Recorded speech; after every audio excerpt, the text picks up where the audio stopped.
Sir Hindi 100 marks की परीक्षाएं होती हैं हिंदी में जी। तो 100 मार्क्स में सर कितने पार्ट्स हैं और खास करके ऑब्जेक्टिव का क्या अपना ये पैटर्न रहता है और ऑब्जेक्टिव को विद्यार्थी को कितना फोकस करना चाहिए, सब्जेक्टिव को लेकर के आपके क्या विचार हैं इसके बारे में। हिंदी को लेकर के एक आम धारणा ये है कि हिंदी का कोई, हालांकि मेरा अपना मानना है हिंदी का विशेष महत्व है और अभी के समय में हिंदी को जिसने पकड़ा उसको हिंदी ने बना दिया। लेकिन ये जो कुछ बच्चे ऐसे होते हैं जिन्हें कुछ मोटिवेटर्स ऐसे होते हैं जिनका कहना रहता है कि हिंदी में कुछ नहीं बचा है और ख़ास करके उन्हें ये भी कहा जाता है कि हिंदी में सिर्फ पास कर लो काम तुम्हारा हो जाएगा, उनके लिए सर कोई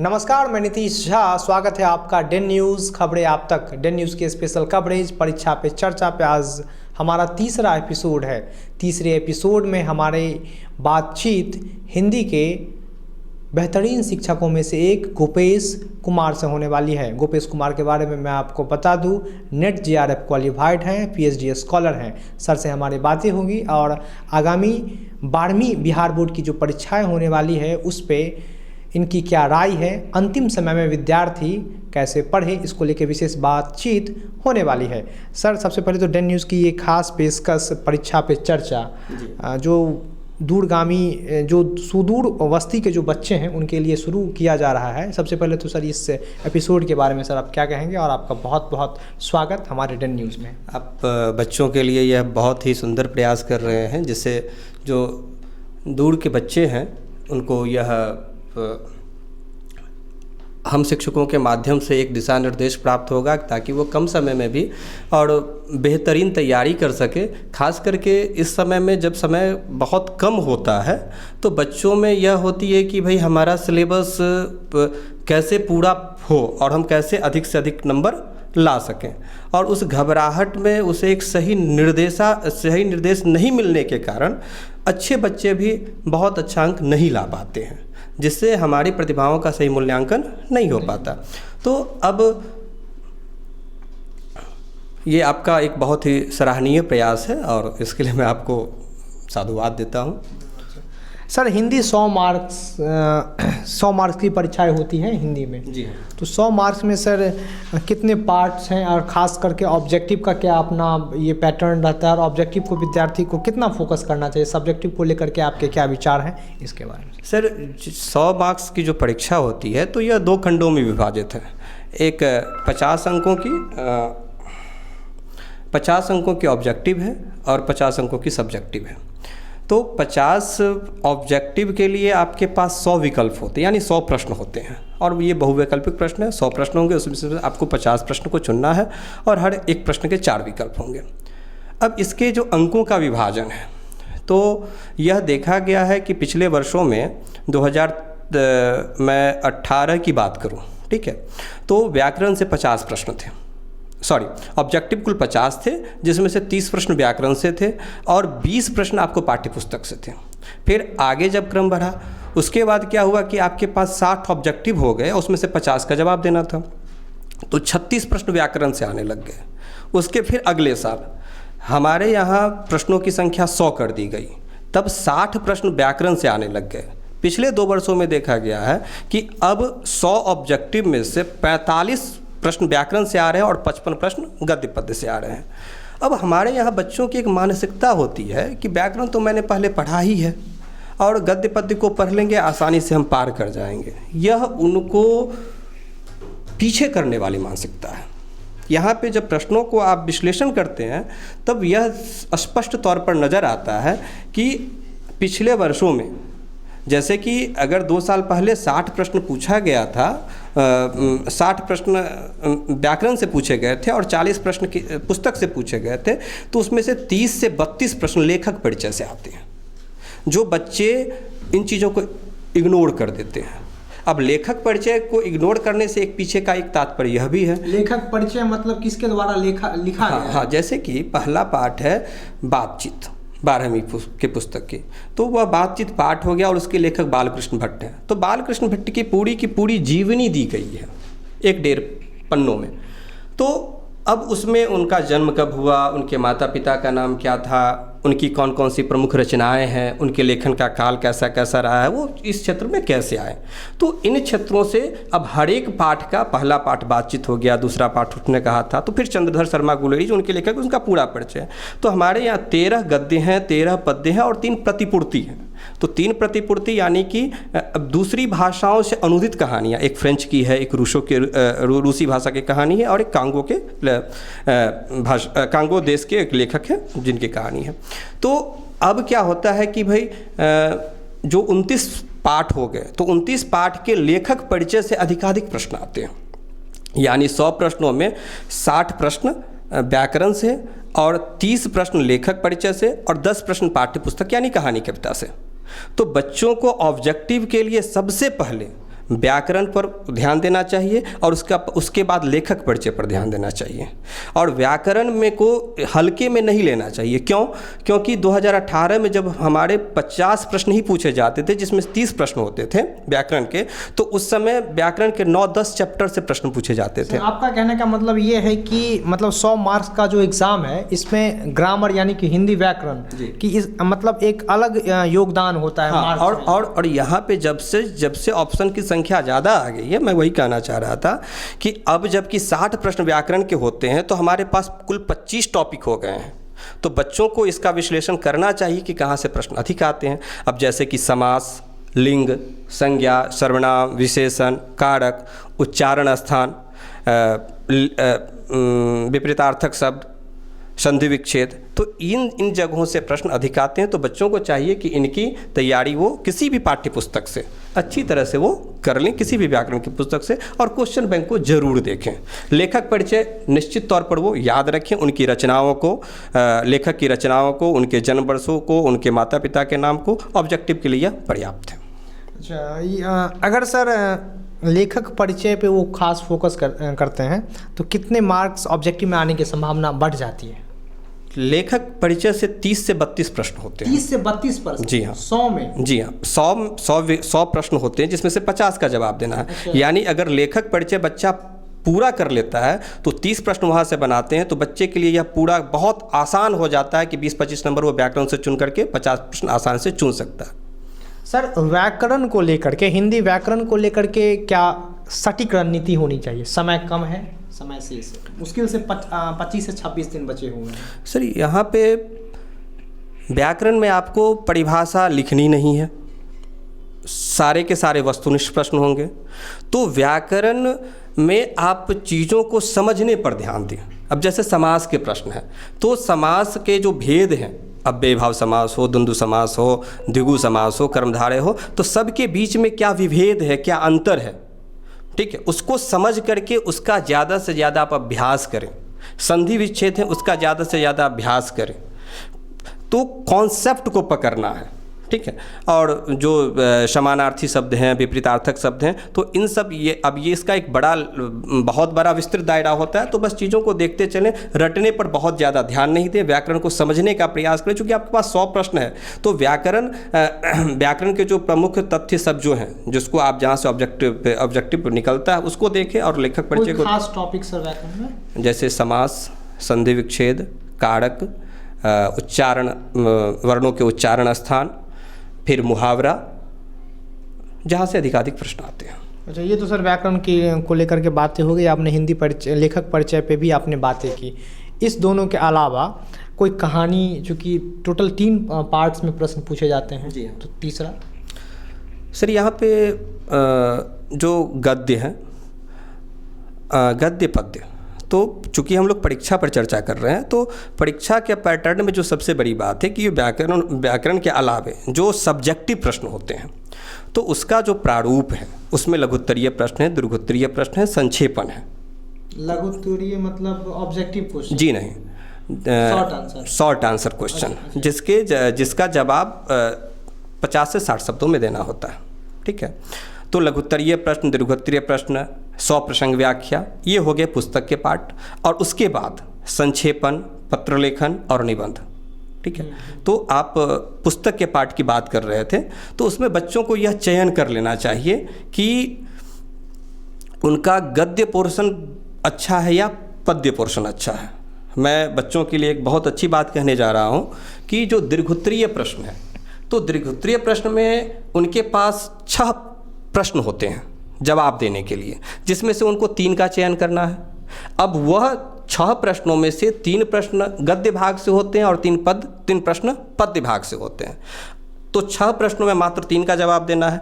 तो जिन बच्चों को गद्य में ज़्यादा रुचि है या जिन बच्चों को पद्य में ज़्यादा रुचि है, तो कम से कम उस भाग को, पूरे गद्य को या पूरे पद्य को अच्छी तरह से पढ़ लें। तो इससे क्या होगा कि उनके कोई भी प्रश्न छूटेंगे नहीं। दूसरे भाग को आप इस तरह से पढ़ें कि अगर आपका किसी प्रश्न के बनने की गुंजाइश थोड़ी सी कम भी हो रही है, तो आपका दूसरा वाला भाग जो है सो आपका सपोर्ट करते हैं। जहाँ तक पद्य भाग की बात है, तो उसमें से अभी इस बार के लिए करबक, कविता उषा, कविता अधिनायक, कविता जनजन का चेहरा एक और तुलसीदास जी के पद, यह कुछ महत्वपूर्ण टॉपिक हैं जिनको बच्चे को पढ़ लेना चाहिए। गद्य भाग में कहानी उसने कहा था, अर्धनारीश्वर, शिक्षा जो कि जय कृष्णमूर्ति की है, जूठन, यह सब कुछ महत्वपूर्ण चैप्टर हैं जो बच्चे को परीक्षा के दृष्टिकोण से पढ़ ही लेना चाहिए। सर, हिंदी को लेकर के एक आम धारणा ये है कि हिंदी का कोई, हालांकि मेरा अपना मानना है हिंदी का विशेष महत्व है और अभी के समय में हिंदी को जिसने पकड़ा उसको हिंदी ने बना दिया। लेकिन ये जो कुछ बच्चे ऐसे होते हैं, जिन्हें कुछ मोटिवेटर्स ऐसे होते हैं जिनका कहना रहता है कि हिंदी में कुछ नहीं बचा है, और ख़ास करके उन्हें ये भी कहा जाता है कि हिंदी में सिर्फ पास कर लो, काम तुम्हारा हो जाएगा। उनके लिए सर कोई? देखिए सर, हमारे यहाँ जो सबसे बड़ी बात है कि जो भी बच्चे आते हैं इंटरमीडिएट के जो भी परीक्षार्थी हैं, तो सबसे पहली बात जो उसको आश्वस्त करने वाली होती है कि हिंदी में फेल होने का कोई डर नहीं है।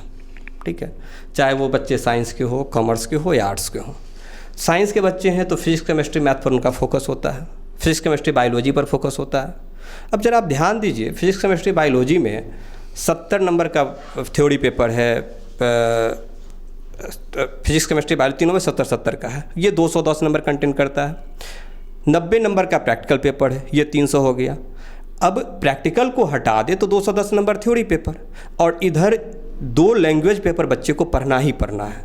ठीक है, तो बच्चे अपने सुविधा के अनुसार हिंदी, मैथिली, अंग्रेजी, उर्दू और भी अन्य भाषाओं का चुनाव करते हैं। तो 2 पेपर जो 200 नंबर का है, और उधर जो उनका कोड पेपर है, चाहे वो साइंस के हो, आर्ट्स के हो, कॉमर्स के हो, साइंस के दृष्टिकोण से मात्र 210 नंबर और इधर 200 नंबर, प्रैक्टिकल को मैं अलग रखता हूँ।